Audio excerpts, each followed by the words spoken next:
¿Qué tal? Arrancamos con este recorrido histórico y literario. Vamos a clavarnos directo en un tema fascinante, el intrincado proceso detrás de la formación de lo que hoy conocemos como el Nuevo Testamento. Si les apasiona comprender cómo todas estas tradiciones antiguas dejaron de ser de boca en boca para tomar forma escrita, atravesando distintos contextos y géneros, este análisis desglosa exactamente cómo se armaron estos textos fundamentales. Es momento de examinar los cimientos de esta biblioteca milenaria. La hoja de ruta para hoy es súper clara. Vamos a revisar los orígenes y la tradición oral, pasaremos por los evangelios sinópticos, los hechos de los apóstoles, las cartas y epístolas, el corpus joánico y, para cerrar con broche de oro, le daremos un vistazo a los intrigantes evangelios apócrifos. ¡Vámonos de lleno! Empezamos entonces con la primera parte de nuestra historia, los orígenes del Nuevo Testamento, el verdadero punto de partida. Y bueno, para entender cómo empezó todo este asunto, hay que hacer una distinción lingüística que es súper importante. Por ahí del año 30 aparece la figura histórica de Jesús de Nazaret, anunciando la llegada del reino de Dios. Tras su ejecución, sus discípulos, impulsados por una fe enorme, empiezan a esparcir la voz de que sigue vivo. En ese entonces, la palabra evangelio, así en singular, era literalmente eso, la buena noticia, o se refería a la persona misma, o sea, era un evento. Pero claro, pasan las décadas y este evento histórico necesitaba quedar documentado por escrito, ¿verdad? Y es ahí cuando se transforma en los evangelios, en plural. 4 libros distintos que básicamente pusieron en papel la historia de aquellos primeros seguidores. Lo que nos lleva de manera supernatural a nuestra segunda parada, los evangelios sinópticos. Estos textos tienen una estructura que es una verdadera maravilla. Primero que nada, la palabra sinóptico viene del griego sinopsis, que literal significa perspectiva común. Y en la práctica hace todo del sentido del mundo. Resulta que Mateo, Marcos y Lucas cuentan la historia de una forma bastante parecida. Y hasta comparten algo llamado la Fuente Q, que era una antigua colección de dichos de Jesús que ya se perdió. Pero ojo aquí, esto es clave. Aunque se parecen, cada texto fue diseñado a la medida para un público súper específico. Marcos le hablaba a comunidades de origen pagano. Mateo escribía para judeocristianos que estaban metidos en un pleito tremendo con el judaísmo oficial en Siria y Palestina. Y Lucas, bueno, él escribía pensando en comunidades de escasos recursos en Siria, Grecia y Asia Menor. Nada de esto se hizo al azar. Cada línea respondía a una necesidad urgente de la gente en ese momento. Y fíjense en la intención detrás del texto más antiguo de todos, el Evangelio de Marcos. Escrito probablemente entre los años 63 y 70, es un relato crudo, rapidísimo. Te presenta una figura tremendamente cercana que enseña muchísimo más con lo que hace que con grandes discursos. Su tirada, su proyecto literario, es provocar una reacción muy específica. Busca que el lector termine confesando exactamente lo mismo que dice el soldado romano al pie de la cruz. Verdaderamente este hombre era el Hijo de Dios. Es un texto diseñado para sacudirte, directo y sin filtros. Ahora, si comparamos cómo organizan la información, el contraste es brutal. Mateo arma su mensaje en 5 grandes discursos, casi como un manual de reglas de convivencia. Por eso se ganó el apodo del Evangelio eclesial. Pero del otro lado tenemos a Lucas, que escribe con una sensibilidad totalmente distinta.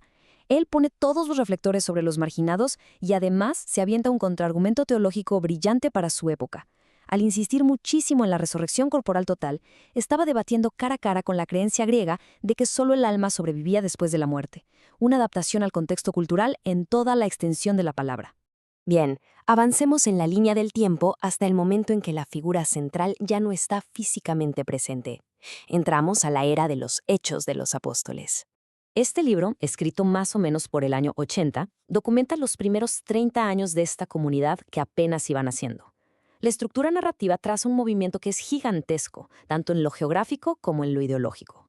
Imagínense, arranca con un grupito cerrado en Jerusalén, pero rapidísimo tienen que tomar decisiones clave en el famoso concilio para abrirle la puerta a otras culturas. El gran clímax del libro ocurre cuando toda esta predicación, encabezada por figuras como Pablo, ¡pum!, aterriza finalmente en Roma. Llegar a la capital del Imperio Romano era la gran señal de que este mensaje eventualmente iba a alcanzar cada rincón del mundo conocido. Y justo este esfuerzo de expansión global nos conecta directamente con la cuarta sección, las cartas y epístolas, literalmente la verdadera correspondencia de la antigüedad. Aquí les va un dato histórico que a muchos les vuela la cabeza. Resulta que las cartas de Pablo son los escritos más antiguos de todo el Nuevo Testamento. Así es súper probable que Pablo muriera años antes de que alguien escribiera una sola línea del primer evangelio. Y ojo, estos documentos no eran tratados teológicos elegantísimos ni manuales completos de doctrina, eran respuestas de emergencia, casi como los correos electrónicos de la antigüedad, escritos para resolver broncas muy específicas de liderazgo, doctrina o moral en las nuevas comunidades. Fueron soluciones del día a día, súper prácticas, que con el paso del tiempo fueron adquiriendo este nivel sagrado. Y claro, la enorme diversidad de las comunidades antiguas requería soluciones literarias de todo tipo. Por ejemplo, la Carta a los Hebreos, escrita alrededor del año 70, funciona básicamente como un sermón para consolar a los cristianos de origen judío que extrañaban con el alma las ceremonias majestuosas del templo. Pero por otro lado están las llamadas cartas católicas, textos de Pedro, Santiago y Judas que abarcan varias décadas, y esas abordaban temas completamente distintos. Iban desde dar instrucciones paso a paso para prepararse para el bautismo hasta hablar de las implicaciones éticas de la fe en la vida diaria, o lanzar advertencias bastante severas contra doctrinas que consideraban falsas. Diferentes problemas requerían diferentes soluciones. Así de sencillo. Es momento de adentrarnos en una de las colecciones literarias más complejas y fascinantes de todo el conjunto, el Corpus Joanico. Esta colección, atribuida al apóstol Juan, engloba 5 obras que se dividen en 3 géneros literarios que no tienen nada que ver uno con el otro.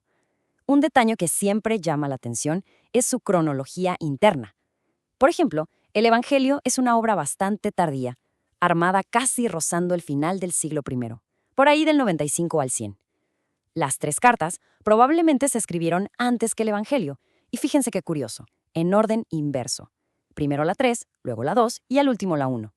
Y para rematar, en el famosísimo Apocalipsis, destaca que el autor ni siquiera se presenta con el gran título de apóstol, lo hace de manera súper humilde, definiéndose simplemente como un siervo de Jesucristo. Para tener la fotografía verdaderamente completa en esta exploración, es imperativo voltear a ver los textos que no lograron pasar el corte final del canon oficial. Hablemos de los evangelios apócrifos. Porque claro, siempre surge la duda, ¿qué pasó con los escritos alternativos? Bueno, resulta que hubo muchísimos textos que florecieron en esa misma época, pero que agarraron rutas teológicas y narrativas completamente distintas, y obviamente terminaron siendo relegados a los márgenes de la historia oficial. Es interesantísimo ver cómo las palabras evolucionan dependiendo de quién tiene el poder. Etimológicamente, en griego, la palabra apócrifos significaba simplemente cosa escondida o algo oculto, y casi siempre se usaba para nombrar a los escritos de autores anónimos. Pero con el transcurso de los siglos, el término dio un giro bastante irónico. Pasó a convertirse en el sinónimo definitivo de un escrito sospechoso de herejía. O sea, lo que antes era simplemente algo oculto, de pronto pasó a ser visto como algo peligroso. Aunque la lista de estos textos es gigantesca, y ni de chiste podríamos cubrirlos todos hoy, obras como el Protoevangelio de Santiago o el Evangelio de Tomás son históricamente famosísimas. Un truco muy común era atribuirles la autoría a la figura de algún apóstol para ganar autoridad y respeto sagrado. Sin embargo, como desarrollaban temas que la comunidad mayoritaria veía medio raros, ambiguos o que de plano se desviaban de la tradición central, fueron excluidos sistemáticamente de la estructura que hoy conocemos como el Nuevo Testamento. Ya para cerrar este análisis, vale muchísimo la pena hacer una pausa y reflexionar. Lejos de ser un librito que cayó del cielo en un instante ya armado, el Nuevo Testamento es en realidad una intrincada y fascinante biblioteca.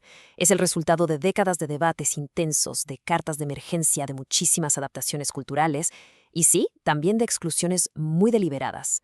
Reconocer todo este complejo proceso humano y literario le aporta una dimensión de profundidad invaluable al estudio de la antigüedad. Así que, la próxima vez que se tenga enfrente uno de estos textos, la pregunta obligada será, ¿qué tantas historias, debates y voces silenciadas se esconden realmente detrás de sus páginas?